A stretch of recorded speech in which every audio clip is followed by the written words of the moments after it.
much for being here. What a beautiful day. I can't believe it. This weather is amazing. So I'm so glad you're all indoors. And you'll get some time to go outside a little bit later today. Welcome to Sunday at the Segal for today, Sunday, October 23rd, 2022. I just have to ask, is the microphone on? No, not yet. Is it on now? It'll be on shortly. Okay, I think everyone can hear me, so that's okay. I'll just keep talking until it's working. So bienvenue to our in-person audience and those joining us via the Segal's YouTube and Facebook pages. I'm your host and moderator, Sarah Deshaies. I was reminded of the last time we were all sitting here together for Sunday at the Segal by Gabriella, who puts all these wonderful conversations together. So the last time we did this at the Segal was for small mouth sounds, and that was 32 months ago, February 2020. It was a play set at a meditation retreat. So we had a conversation about mindfulness and connection and mental health, which was like kind of the perfect conversation to have right before the world fell apart. But here we are in person and still online. Getting to host the Zoom version of Sunday at the Segal was definitely a gift for me. It was really special. For one, I didn't have to wake up too early, didn't have to catch the bus. I didn't have to wear real pants, but mostly I did. I still had like public speaking jitters, even though I was just staring at a bunch of squares on my screen. I was more worried about like my wireless cutting out and maybe making a mistake. So that was kind of like the stress of that time. And I still have a bit of public speaking jitters, if I'm honest with you now. But I'm honored to be back, to be asked to come back to host Sunday at the Segal for this entire season. And it's so perfect that today we're going to be discussing the art of comedy, something that kept us going through all the pandemic, whether it was a sitcom or a TikTok video, funny stand-up special, or even just a message you got from a friend that made you laugh. So before we begin, though, we have to mention the Segal Center is situated on the traditional territory of the Kanien'kehá:ka people.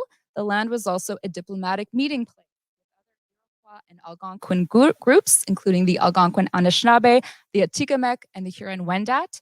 We acknowledge that we are located on a land that has been at the site of human creativity and storytelling for thousands of years. We are thankful that we're able to create, collaborate, play, and work here on Tiohtià:ke, known in the Kanien'kehá:ka language, and in Mooniyang and Anishinaabe-Moan. And we're all obviously on the island of Montreal. Okay, better? Okay. I don't think I need to repeat anything I just said. It was all pretty. It was just me talking about me. Okay. Before we begin, I want you to just take a moment and take in this incredible set designed by Michael Gianfrancesco. And I'm going to tell you a quote that I'd like to share with you from a humorist, noted as a reference of sorts for the play that we're going to be seeing later today. Tragedy is when I cut my finger. Comedy is when you fall into an open sewer and die. Mel Brooks there, along with the 39 Steps and the comedy of Monty Python, are touchstones for Dracula, a Comedy of Terrors, which is a fresh, humorous spin on the Bram Stoker Gothic novel from the minds of American writing duo Gordon Greenberg and Steve Rosen. They first developed the play at the Chicago Shakespeare Theater and Maltz Jupiter Theater a few years back, and its premiere was actually in spring 2020, not as a live performance, but actually as a radio play. And you can actually listen to it now wherever you get your podcasts. I did that a couple of days ago, and it was very fun, so I'm primed for the live version. Of course, it was performed in front of live audiences since then, and we're very lucky that Gordon is actually directing this very production at the Segal. He is a writer and director who's worked on Broadway, off-Broadway, and in television. Gordon and Steve kept the so-called bones of the Bram Stoker story. Dracula wants fresh blood. He's a vampire who lives in Transylvania, so he leaves his drafty castle and comes to England, pursued by legendary vampire hunter Van Helsing and company. But instead of the dangerous, moody atmosphere of Stoker's world, this Dracula is funny. It's light on its feet. It's filled with nods and references to pop culture. And we have 5 actors using quick changes to incarnate dozens of characters. When you see it, your head's going to spin. It's been described as lightning fast, laugh out loud comedy, while still mining its characters' very real desires for connection, love, and fulfillment. So for today's conversation, we're going to look under the hood of what it takes to be funny. When done right, comedy is delightful, trenchant, joyful, even sublime. And they also say that executing comedy is harder than drama. So whether you're a playwright scribbling in your office, a lone stand-up crafting a routine, or creating a scenario and character out of nothing on stage as an improv artist, how do you do it? How do you make an entire audience laugh along with you or at you? I'm going to introduce you to our panelists. We've all worked, they have all worked in many realms of comedy, starting with Mike Carrozza.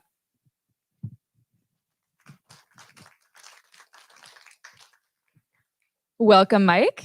Mike is a stand-up comedian known for his goofy energy, huggability, and penchant for the silly. He's performed all over North America. Hi, Mike. Hello. He's worked with the likes of Tig Notaro, Kyle Kinane, James Austin Johnson, who plays Trump on SNL right now. Right. He was in town, I think, a month ago. And also Deanne Smith, who has spent a lot of time here in Montreal. Most recently, you might have caught him at Just for Laughs just this past summer. And his album, Cherubic. Is it pronounced Cherubic? Am I getting it right? I've been told it's pronounced cherubic, but I prefer cherubic. Okay. I've always preferred like cherubic makes more sense. I spent a lot of time trying to figure this out yesterday. Cherubic. It was named one of the top releases of 2020 by the Comedy Bureau. Welcome, Mike. Next up, Hi. Darragh Mondoux.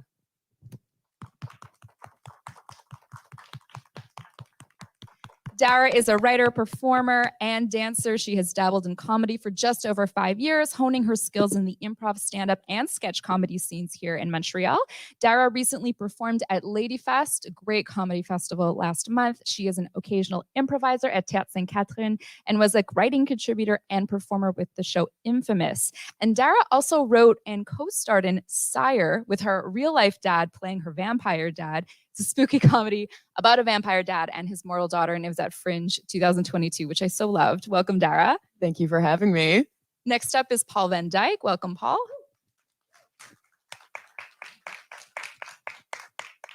Paul has been creating theater in Montreal and around the world for over 20 years. He has an honors degree in stage and screen studies from Queen's, a master's in creative writing from UBC. He's got many awards to his name, including the Playwrights Guild of Canada Comedy Award for Siberian Summer, which was due to be shown here in the 2020 season on, on this day. Why? What happened?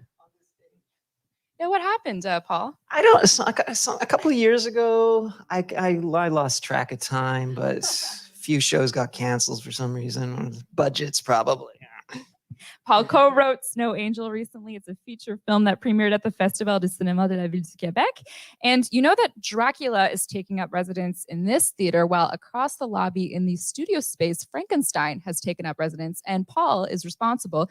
He co-wrote the new adaptation of Mary Shelley's Frankenstein with Craig Francis and Rick Miller, the Mac Homer guys. And Geordie Theatre and Kadoon's new adaptation is on now. It's going well? Oh, yeah. Yeah. It's very cool. Just check it out. And finally, we have Sandi Armstrong. Come on out.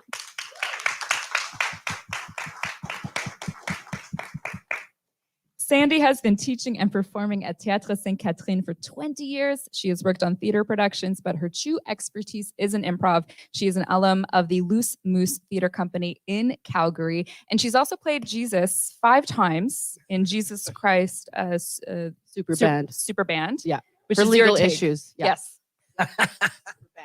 Which, as Paul was remarking before the show, that is more times than Jesus got to play Jesus. So yeah, he only had it twice. Yeah, once and then a remount, and that was it.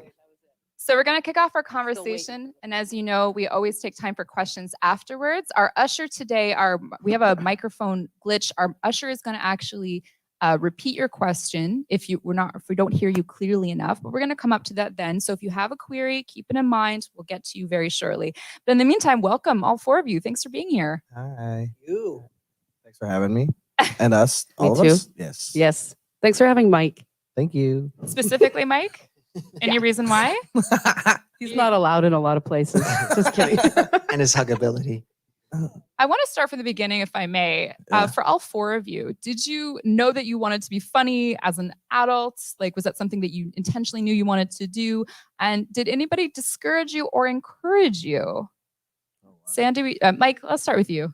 Yeah. Well, when I was a kid, I was always really into jokes, and like my dad would always tell me jokes that he'd heard at the office or read on the early days of the internet, and I would repeat those a lot. And then, there's book fairs. I'd buy joke books, and then eventually, I just like was asked to tell those jokes at like the school recorder. We're playing the recorder Christmas concert, and then Mike's gonna tell 3 jokes before that. And so I've been performing for a very long time, but those were not my jokes. So I won't say that I started comedy when I was a kid, but yeah, definitely when I decided to take comedy seriously, or decided to move forward with being a stand-up comedian, when I was 18, my family was like, you should get something more stable. And let me tell you, even if I had, like my brother did, he still can't own a house. So how about everybody shuts up and let me do my thing? You know what I mean? And the joke is on all of us. There we go. Sandy, how about yourself? Yeah, it's kind of similar. I used to do dress up and do like lip syncs and stuff in my house. And I'm the youngest sibling. So I think that sort of breeds a lot of comedy, trying to make everybody happy in the house. And then when I was in junior high, so like grade 7, sorry, I don't know what the equivalent is. Secondary 1. There we go. My teacher gave us extra marks for going to the improv theater. So it sort of started young, and then we got to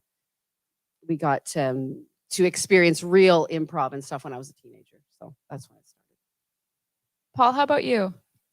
Oh, well, yeah, I noticed as a kid, it helped you from getting beaten up. Like I was kind of weak. I was bad at sports. I was dyslexic. So I didn't really know how to read till I was about 10. So I was kind of like stupid and small.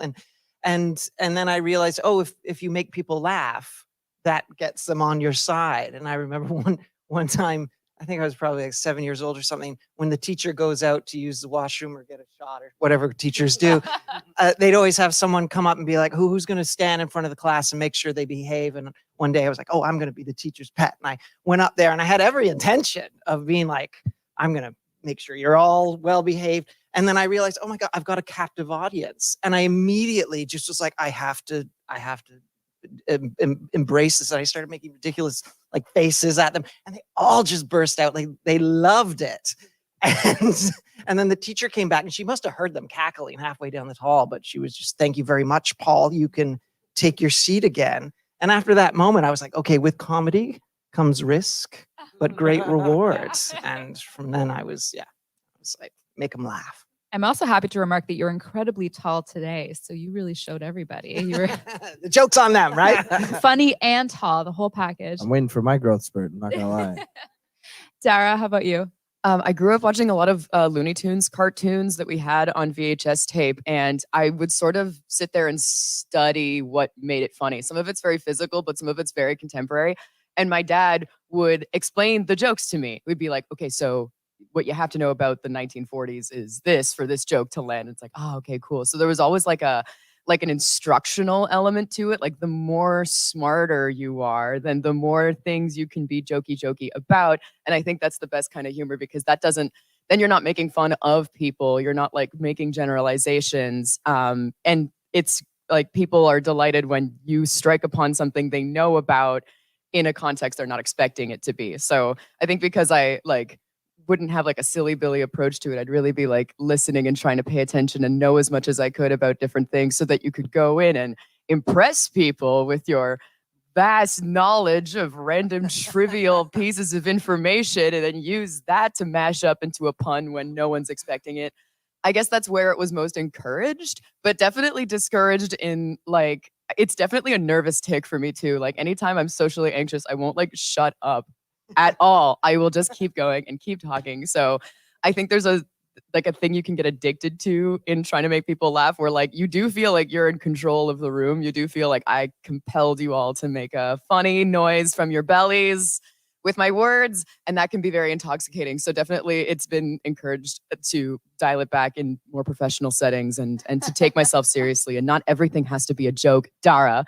So this little voice in my head is always like, I don't know, hamstringing certain efforts. But working in theater is a great place for that to just be a matter of your professional practice. So I lucked out that way. I'm really curious to know what your dad did to like give the context of Looney Tunes. Like, well, Dynamite was really funny back then. Like, like specifically, like what is an anvil? Like, is the joke of an anvil falling on someone's head funnier if you know that like, oh, well, the guys who were drawing the cartoons would have been kids when you needed those to hammer horseshoes onto horses. I'm like, I don't think that makes it funnier, but it is like neat to know these things. Like, yeah, what the hell is an anvil actually? Like, it's just a big, heavy punchline. So there is kind of an innate thing that you've all had since you were very young of wanting to be funny, either as like a coping mechanism or just because there's like, yeah, a lot of power that comes with it. If we can shift a bit to what it is to develop your comedy skills. I was thinking about how this piece was written by two writing partners. So do you write alone? Do you work with someone else? Also, how important is mentorship? Do you need to find someone who's going to give you feedback or encourage you, who's going to put you on stage? Well, I'll say that what it comes down to, like developing your voice in stand up, it's a matter of as much practice as possible, as much as you can get in front of an audience. That's how you're going to find yourself, what works for an audience, what works for you, and remembering that you're also in that audience while you're performing. Like a big part of when I perform is that I also enjoy myself. I think I'm pretty funny, which is I like the stuff I write, you know what I mean? And then sometimes I'll improvise something that catches me off guard, and in the moment I'll have a little giggle, and that's fun for, I hope, everybody. But I'll say that in stand up, mentorship isn't necessarily a big part of it, more so that when you kind of ingratiate yourself to the community in the sense of like showing up to shows, being booked on more shows, you just end up finding your kin. Like you've got your people who are like-minded in how they approach comedy, or like-minded in how they want a show to be run, and so you end up getting booked on more of those, and eventually you become so undeniable. You're just like on all the shows, but you find yourself among peers rather than requiring a mentor. Although there are some like successful mentor-mentee pairings out there, it's just not something that like is a necessity. And I'll say that a lot of comics like to write alone. I personally prefer to have an idea and kind of write from the stage, where I let myself loose with some silly idea. Like right now, an idea I have is like, how come Ouija boards never make any typos? And like, it's just right? It's a dumb little thought, but I haven't thought about it further than that, right? And so like, I'll just take that on stage and improvise on stage, or I'll like have a moment, write it down. But if sometimes there are people who are like, I want to do a writing workshop. And so you can get involved in that, or you can write with somebody if you'd like to do that. It's more about exploring and finding what works for you. And if that involves another person, hopefully you can contribute as much as you're getting back. But ultimately in stand-up, it is very oddly solitary, despite the fact that you're always on shows with other people. And you do require these people to kind of put together other shows so that you could be on the shows and all that. So I'd say mentorship and stand-up, no, it's not Would really a you big mentor thing. me? What's that? It's okay. Oh, we'll talk later. Darragh?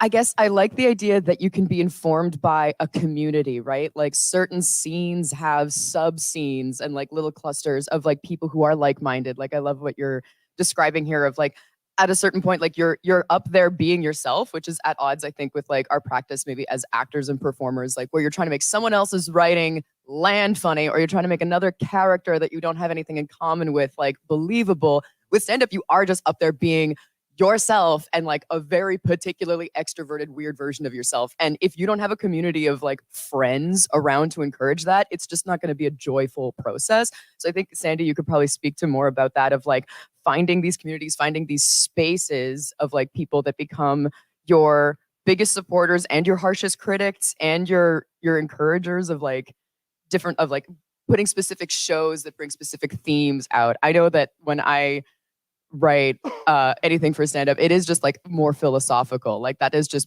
the version of myself I become at 3 a.m. when the party's dying out and everyone's like, Darragh, you need to go home. But I'm like, it's interesting because there's two schools of thought about these kinds of gender identity things. And I think there's maybe a vague punchline to get to at the back of that. So that's very like, that's my space now that I try to turn it into art and something coherent.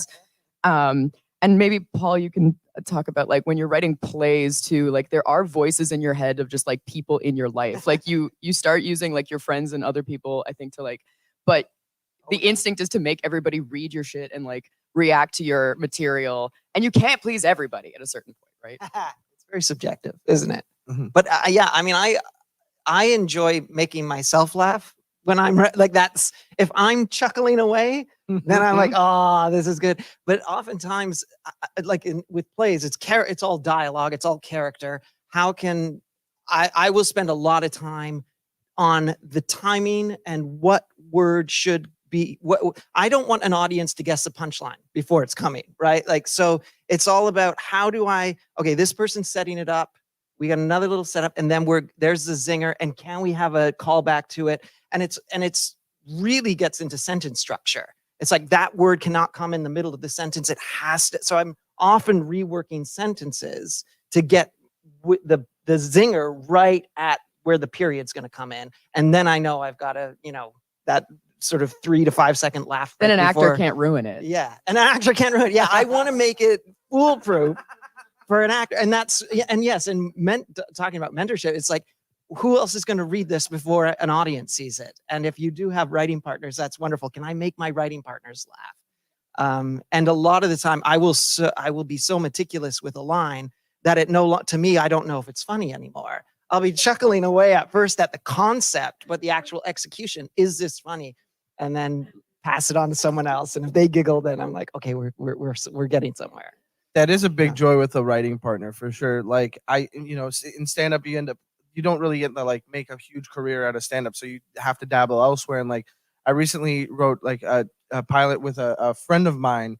And I'd say like one of the most rewarding experiences, exactly what you said, is like, hey, I've been at this draft of the script so long that nothing quite hits me as much. And then you're reading it over, you're meeting with them. And then like my writing partner, Cassie's just like laughing out loud at something so silly. And I'm like, oh, right. I wanted that to work.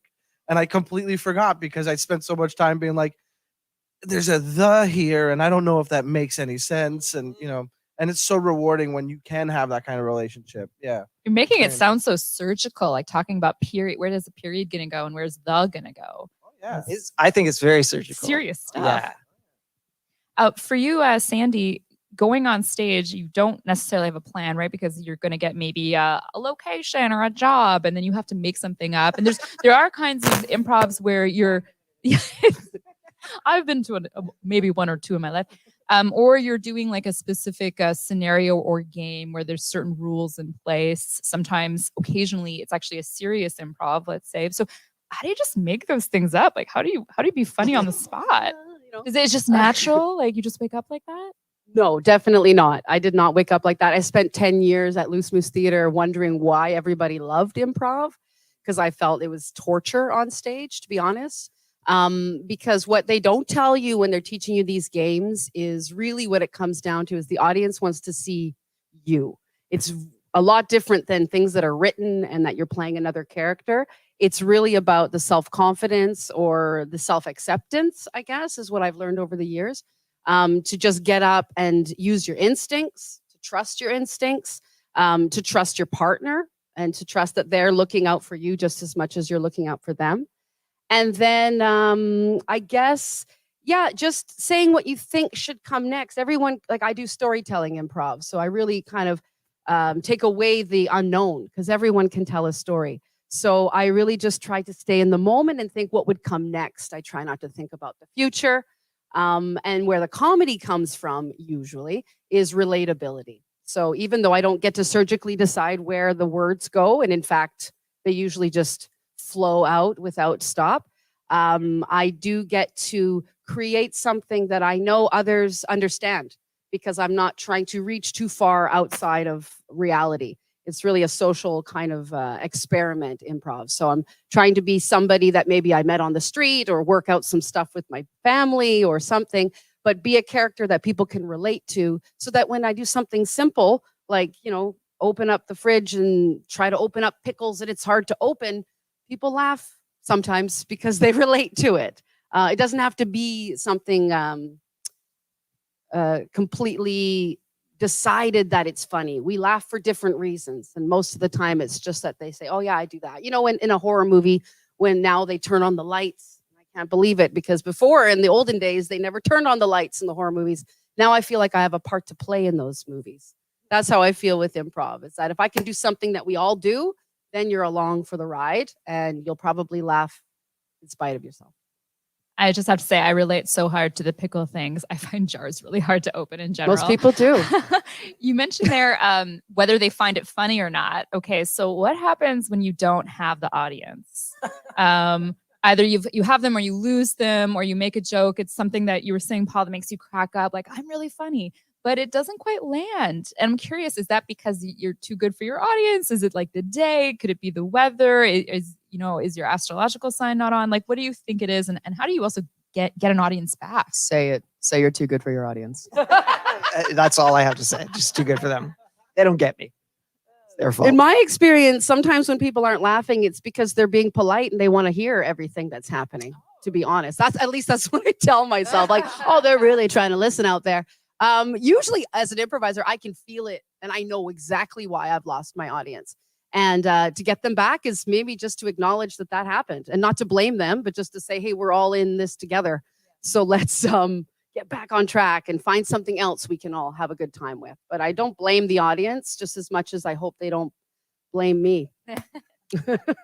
I would say too, there's like that old idea that, comedy is tragedy plus timing. So if you don't have the timing and you don't have comedy, what you are left with is tension and drama. Like there's a lot of artistic merit towards that. It kind of gives you the position, it gives you like the option. And I've dealt with this a lot in like plays that I write that like start off kind of funny, but take you to a melodramatic place, or like a play that is dialogue that's back and forth. If a punchline doesn't land, it's kind of just part of the dialogue. Like you're left with tension that you can either sit in and honor and like perform authentically as the stakes of a situation, or you can just let the next dumb thing that crosses your mind come, and then they'll be like, oh, that was the punchline. Okay, that's the release of tension. It gives you like an extra step past the ledge, which you don't get in comedy, in stand-up rather. Like, because if you're standing up and it's obvious that that was the punchline and that was the release and it just falls flat, that is just like the absence and stuff. But I think like Mike was kind of scratching it. Like that gives you the permission to like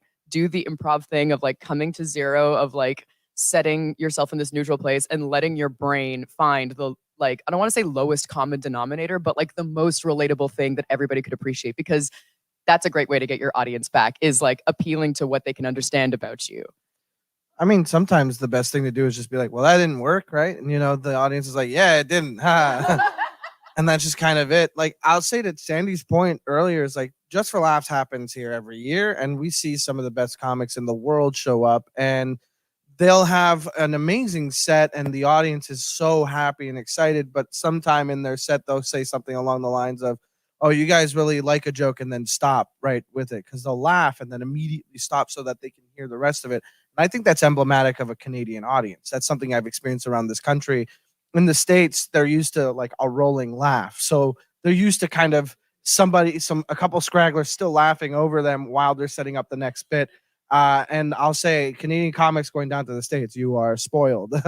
It's beautiful because we spend so much time trying to be so good and funny and to kind of keep those silences from happening too long. Because it does happen a lot here, where you'll have a big laugh, a silence, and then you'll have to like construct that next big laugh. But the longer the silence, the longer the bigger the tension, and sometimes the release isn't worth that tension. So it is a matter of like, we do have that part of the relationship with the audience. A thing that I've noticed is that like it can totally be the audience's fault. Like straight up screw some audiences. I'm not going to sit here and deny that fact. Like there are some audiences who come to a show and expect it to be about them, but hello, it's a performance. You're an audience. You're a group of people that's never going to be together again. You're meant to be an active participant in that you're listening, and your response is kind of expected at certain moments. And then that's the joy. That's your release. That's what you're supposed to get. But there are going to be a lot more. And I don't know how about theater for this, but like a lot of hecklers and stand-up comedy. There's a huge trend in stand-up right now where there's a lot of crowd work happening on TikTok and Instagram. And those are the clips that get posted while those people can't sell a comedy special because, they can't get to work on their full hour or their performance. And so to me, there's this element of the audience kind of wanting comedy to be more about them, when truly, like, for me, the art of stand-up comedy is like, I've worked hard at this. I want to show you what this is like. Bless you. I want to show you what this is like. I want to let you in, but how do I let you in when you are pushing away? And so genuinely, there are some audiences who can go screw themselves, but like there are more often than not, there are audiences who show up to a show and they want what you want. Nobody wants you to fail. Like everybody walks in hoping you're the best thing they've ever seen. Like imagine you go to a show and the stand-up comedian absolutely blows your mind and you're like, there were 10 people in that audience. It was a little show I just kind of walked into. That's amazing. That's a great feeling. But to get to that point, you got to bomb constantly. There's no way around it. You know, stand-up comedy, you're bombing nonstop. There's going to be years maybe of just bombing and having like 1 or 2 sets where you do well and you're like, no, that I'm good and I can figure it out. And you have to have that self-delusion. But yeah, there's definitely that relationship to the audience. You're going to bomb, you're going to disappoint some audiences, but one day that becomes the less likely thing over and over again until you're like at a 1% bomb rate. Can I just say something about the audience? Because I agree that sometimes the vibe of the audience can be not conducive to laughter, but something that I've done always in my improv career is bring the audience together, like actually move people closer together, because there is, I'm sure, some science to back this up, that people will feel more less pointed out, less on their own when they're together laughing. And maybe you wouldn't have laughed if you were on your own sitting by yourself. But maybe if you were all together, you would feel a little bit more that you were part of something and laughing all together. It's a bit contagious as well. But it's easier to sort of judge and be quiet all by yourself. I always think it's worth putting a plant in there. Just get that one infectious laughter from one person. And I thought you meant plants, like foliage, Really just to foliage. like make a That might nicer work too, environment. though. that could work. They bring camouflage. oxygen. They're lovely to look at. I've noticed when you're for plays, at least, if I'm backstage, I can tell if this audience is going to laugh. And often with scripts, talking about the surgical nature of them, generally in a comedy, there's going to be one zinger a page, and a page is a minute long. So every minute you're going to get a good laugh. And backstage, I'll be listening to the audience, and I'm like, this is an audience where we're not going to get the first 4 laughs, but number 5, we know that's a killer. And after you get 5 minutes in, we've got the audience for the rest of the play, because it takes that one killer joke to loosen them all up. But the first 4, we're kind of, do we laugh? Should we laugh? I don't know. Unless you got the plant. Well, there is that feeling of like if you're performing and you're like those first 4 jokes, if an audience is like into those first 4 jokes, in the back of my mind I'm like, they don't even know what's coming. Oh, yeah, you know yeah, what yeah. I mean? It's and exciting, you've got the isn't 5th it? one in your back pocket and you're like, this is the big one. You know what I mean? And so at the same time, conversely, if they're not laughing at the first 4 and you're like, well, if this doesn't go well, then I know something has to be done. And then you do the 5th one. And if it doesn't go well, then you're like, well, time to shift, right? And so I guess in theater, it's like less. You can't turn to the audience and be like, what do you want? You know what I mean? There's no shifting. You but got to get through it. Yeah, it's definitely like a very fun tension within yourself or within the actors, I guess, to be like, I know this is coming and I got to make sure it works. But there's so much relief in it leading up exactly how you want it to. Yeah, it's just, yeah. We hear a lot about jokes that are not appropriate or shouldn't be on stage. I guess that's kind of like a cancel culture thing. Although, I'd argue more for consequence culture than cancel culture. Yeah. Curious to know if there's anything that you would not joke about, or anything that you think can anything be funny if done in the right way, executed in the right way? I think so, but I also think that a lot of the people complaining about this stuff come at things from a bigoted angle. So when you hear of someone going like, "Oh, I'm being canceled" or anything, like Brendan Schaub just had a clip go viral on Twitter because people were like, "What are you really saying about Mayor Garcetti posing in a picture with Magic Johnson?" He's like, "He's not wearing a mask." Don't make me say it. Like the obvious implication being that Magic Johnson had AIDS, and like you're like, "Oh, shit," and like that's his joke, and you're like, "Hey man, you're an idiot. Like, where's the funny in this?" You know, if there is a joke to be made in a circumstance like where you're talking about race or religion or political stance or anything, like you can come to it from a place of good natured. Like some people will say you can't make trans jokes. you can't make trans jokes. They're gonna come for you. You're gonna get canceled. But there are so many trans comics who make jokes about being trans, or non-trans comics who make jokes about being trans that are just so funny because they come at it from a place of love and respect. And I think you can joke about anything as long as your position is one of love and respect and not of immediately like. It's so easy to tell when you're coming from a place of disrespect and a place of hate. And you can minimize like the word, you can minimize it by being like, no, it's not hateful, it's just a joke. But truly, you know what hate feels like. You feel it somewhere, no matter how small it feels in you. You know what hate feels like. And so right now, there's a lot of people saying, I feel the hate. I'm going to say something about the hate. Hopefully you can learn from this. But the pushback comes from people saying like, oh, you're trying to cancel me. And unfortunately, being canceled is pretty lucrative right now. I would also say, like, no one in Montreal is famous enough to merit being canceled. Like, we don't have that much power or influence, like, at all. So it's kind of a moot point. You'd have to be, like, really scraping the barrel. But I do think, like, the urge to call out and to tear down and to hold comedians and movie makers up to these standards of kind of, like, moral purity and, like, speaking perfectly on every issue, it shows that people revere what comedians and storytellers do more than they do politicians and people with actual power and leverage. Like CEOs, these are all boring, crusty, not very interesting people, but they're the ones with the power. They're the ones whose actions have like actual material effects on people's lives, not like some guy with 2,000 followers on TikTok saying something that like is probably offensive, but he's up on stage, he's thinking rapid fire, he's letting his prejudices out because part of what you're doing up there is like not filtering yourself, right? And that should, like, you should reflect on those opportunities.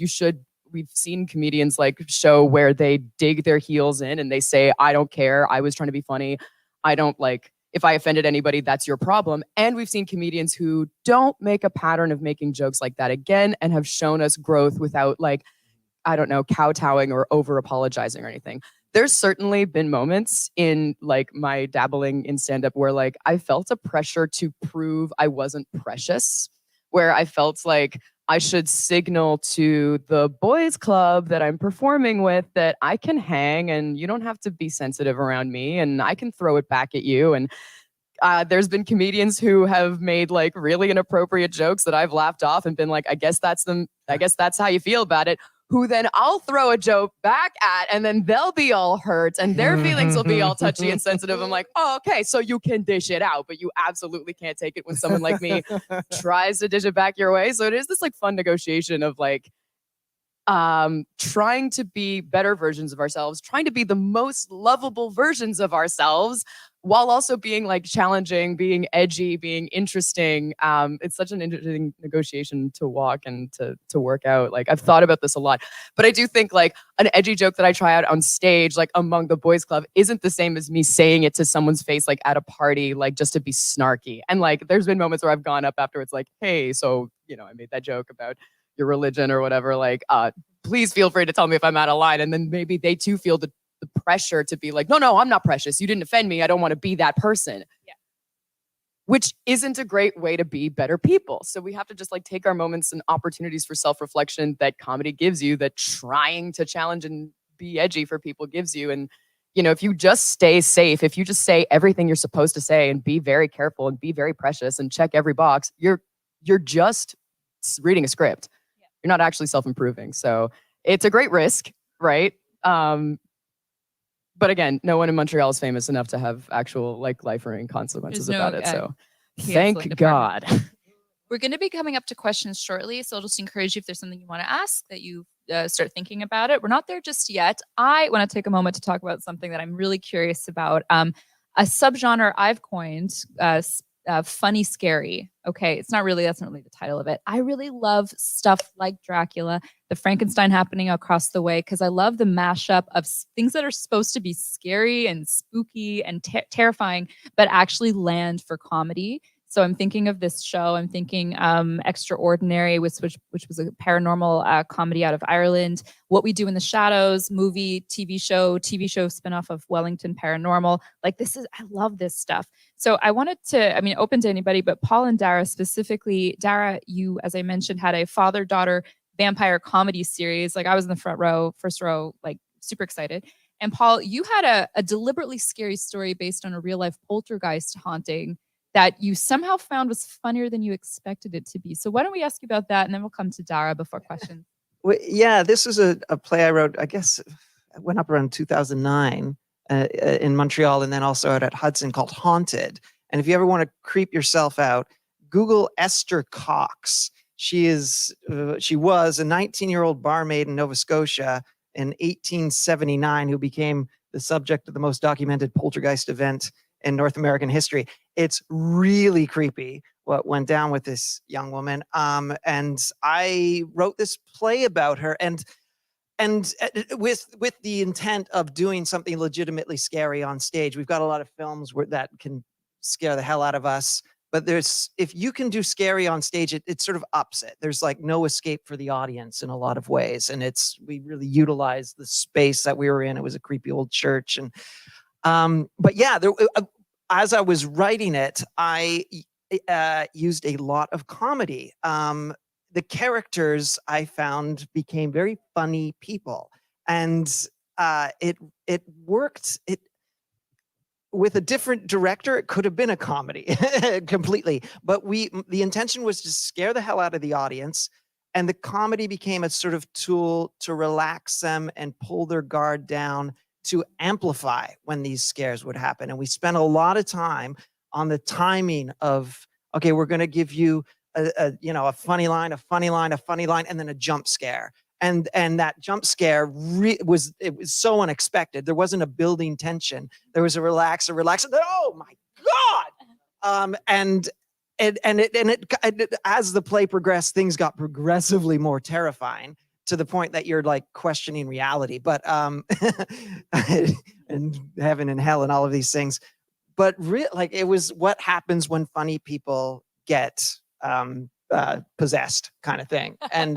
And after a certain point, it's not funny. And that comedy worked so well. It was a bit of a razor blade edge that we played, but it was pretty successful. Comedy is part of the tension. Now, for Darragh, what you created was a comedy, but it had kind of spooky moments. So, tell us about Sire. Sire was this play that I wrote and gave to my dad as a Christmas present in 2021. And I said, if you like it, we should do this. And he was like, I don't know about this. It's cool that you wrote it. And then he read it and he came back to me like, okay, so we have to do this. And I incorporated, like, I think something like a vampire story, right? Like, there's a magical realism element to the supernatural that allows you to bring in elements of your true life, of your, like, your family history, your family dynamics, that are just heightened and made more bearable by this fantastical kind of element. So that's what made it like easy for me to write about this. But I think we're seeing a trend in like psychological horror, like cinema, Hereditary, Mother, like these films that are very interested in what families do to each other, like the Jekyll and Hyde versions of yourself that you are out with your friends in the normal world, and then who you are when they just set you off this way. It's like, I live with my sister right now, and it's just like so funny to like be like adults now, like how quickly I become a teenage girl again, how quickly I become so much of a child. It's like, and then I go right back outside being like a super functioning adult. So I think we have like, and a lot of these movies are more interested in the psychology of it and like the family dynamics, but what we have in Frankenstein, what we have in Dracula, what we have in ghost stories, these are all stories, these are all figures that come to us from like a pre-industrial world, a world of like the Victorian reckoning of man and machine and industrialization. It's very much like, I think there's so much room for comedy in it now because we are like a godless, super saturated, over like bombarded with media, bombarded with stories. Like there's nothing that shocks or surprises us really. Like what would have terrified an audience in movies 70 years ago is corny to us now. A good scare makes me laugh, but like it's very hard to find a good scare. Like it has to be psychological. It has to be something more real in order to like really disturb me. And I don't have that in common with like people who are sitting in movie theaters when like Jekyll and Hyde came out in the silent film version of it and stuff. So to get these monsters, to get this legacy, to get this thing that again, everybody understands what you're talking about when you say vampire, how are you going to make it specific? How are you going to use that metaphor of like draining someone's energy, of like trying to prolong life past its natural cycle. What does this say, like, in a time where like there is no heaven or hell, there is no like consequence, there's no like shame of like what this substance will do to you because you're trying to push science past its breaking point. Like, we've broken science past its breaking point. We've seen horrors beyond our, comprehension. Like, there's nothing left. It has to be funny. That's all that it remains, really. So writing for my dad, again, like, I had the advantage of like kind of hearing this voice in my head, kind of having this like this different version of myself who was maybe better, maybe worse than I am in real life. And this version of my of like any dad, of like dads from all over, like loving you unconditionally, like wanting the best for you, and also like driving you crazy, like making you laugh and teaching you things, but frustrating you beyond because you recognize so much of yourself in this person as well. So that's kind of where I came at with that play at the Fringe Festival this summer, and we'll see what becomes of that. So Thank you, Darragh. So we'll turn to questions. I'll just ask you to make sure that your questions are succinct because we're running against the infamous clock. Stan, do you want to go ahead?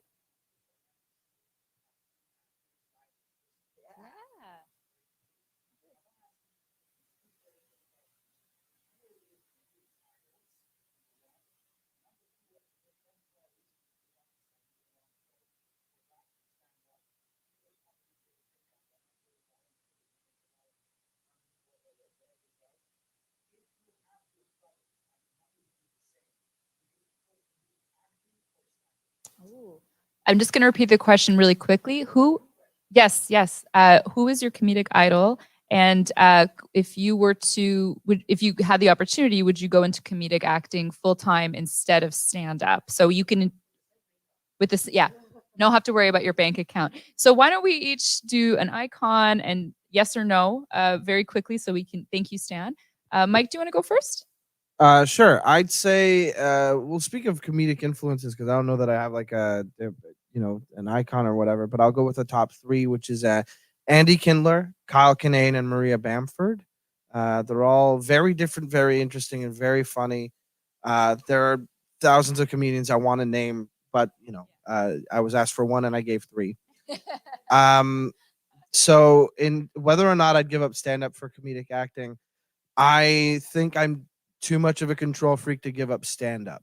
But I don't know that I would be able to turn down comedic act. Like it's so much fun to play. Like Sandi and I just backstage, we're just goofing around and being little ding dongs and being fun people, just hanging out. And that's, when you can do that on a stage with a friend, that's so much fun. It's like it's the peak of joy. But the ultimate artistic expression comes from stand up for me. So I'd have to say stand up. I did some comedic acting with you, and you should definitely stick to stand up. Hey now. Wait, what? When did we do that? We did the Waiting for Gutman. Waiting for Gutman. Yeah. Oh yeah, true. That was fun. That was joyful. Yeah. A date was canceled on me then. Oh yes. Yeah. Goodness. My comedic influences are Lucille Ball and Bugs Bunny. And I definitely, if I was Trevor Noah, I'd keep the show. I think The Daily Show is a perfect example of like infotainment. People are learning about like current events in the world, like not from CNN or CBC. They're watching John Oliver and they're watching Trevor Noah. And like, that's how they're like being called upon to care about the world. Like, comedy has this capacity to like hold your attention and then like make you give a damn. So I think like the work that Hassan Minhaj and other comedians are doing, where they like teach you something, they share current events about the world and like make it accessible, not make it something that isn't going to like bum you out all day, but like gives you a call to action, that gives you like more of an empowered like approach to it. That's what I would do. I think that's definitely more virtuous than just me being on stage philosophizing about stuff like I'm doing right now. So Spoken like an academic. Paul, how about you? I grew up with Monty Python and Carol Burnett. I think those were my big influences. And I've never done stand-up. It sounds absolutely terrifying, so don't have to worry about quitting that job. But it would be cool to try one day. It's so much fun. I have the same comedic influences. Plus, my dad and I used to watch the Marx Brothers. So that was a big one about, I can just start talking and not stop and be hilarious. or I can be silent and play the harp, but I chose the talking one. And I have never done stand-up either, and I don't think I will. And as far as comedic acting, I like live stuff. If it's on the stage, absolutely, I would do it in a million heartbeats. Wait, that doesn't make sense. But film, no way. I'm not a fan. I like immediate feedback. Thank you, guys. One last question. Yes.